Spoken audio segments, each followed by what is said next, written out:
What's up, you guys? Hope you guys are doing awesome. So today we're going to talk about a very promising NFT game project that has its alpha coming out on the 21st, I believe.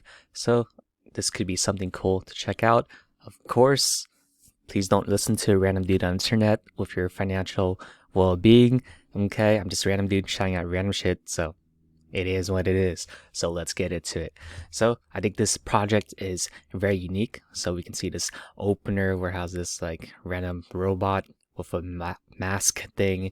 They have these very like glitchy text, and it's very cool. The trailer is very awesome too. You can check it out. I'll play a little bit. So very unique animation. So it kind of has like a Smash Bros feel, which is very unique too. And this is just the start of their metaverse, so maybe they might incorporate some VR in real life. So just very interesting.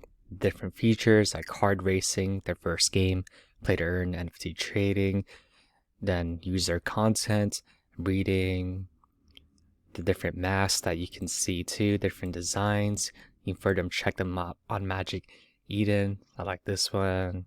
There's just a bunch of really cool ones.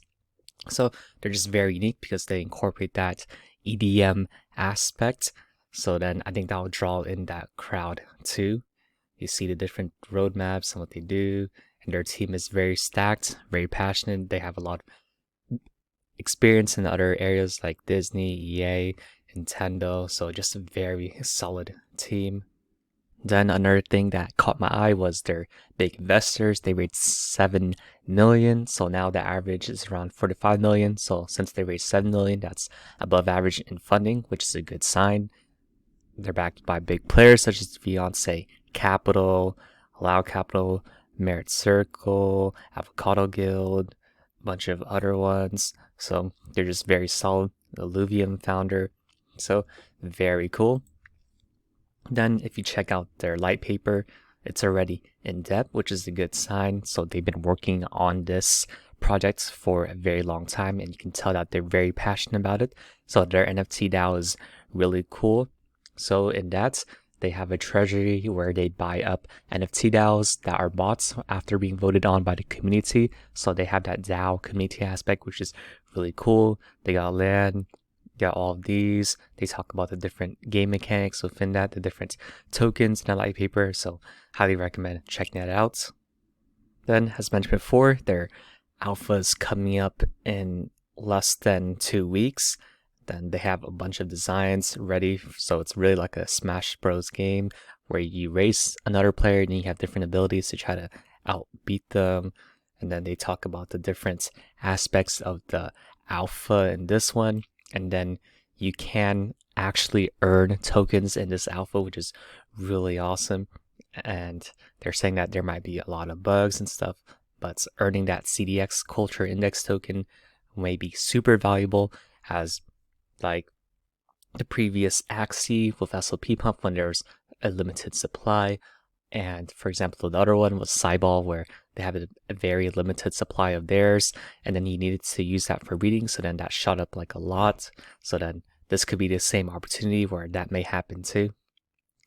So very interesting opportunity. Okay, so let's talk about the potential cons. So the game hasn't been released yet, so we'll need to wait until alpha to judge it to see if it's good or not, whether it can play with the general crowd, whether people will actually like it. And also this could be a pro or con, right? So they are very tailoring it towards the EDM, like a Smash Bros audience.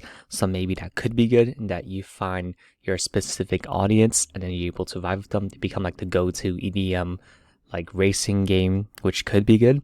However, at the same time, you could see it as a con where maybe it's not as marketable to the general audience who don't really care about that stuff, right? So depends on how you see it, right? Then thirdly, the one that I can think of is that there's, I believe, unlimited customization of the mask aesthetics after the game is released. So one thing that keeps these masks value high is that you're able to get different avatars with different features, right? So that could be good towards the collectible audience. However, maybe in game, now that you can customize it to whatever you want, that could be a con in a sense that it may be perceived as less valuable. And also, fourthly, I think the community is very underdeveloped. So I think there's like maybe, I believe, probably 30 to 50 people who are like super passionate about the MixMob. However, I think everyone else is like kind of like lackluster about it. They're like kind of interested, but not really. So then that could be a pro in that you're able to get in the community and really make a change, a big lasting impact. You're able to get on the really big opportunities, like getting bigger roles and bigger perks and benefits.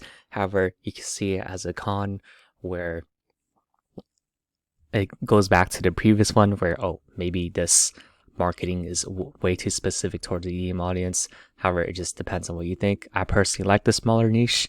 I think they have a lot of potential, but we'll have to see what happens because we can't predict the future. So thank you guys for listening to this. Let me know what you think of the game, what you think of their potential future, and talk to y'all next time.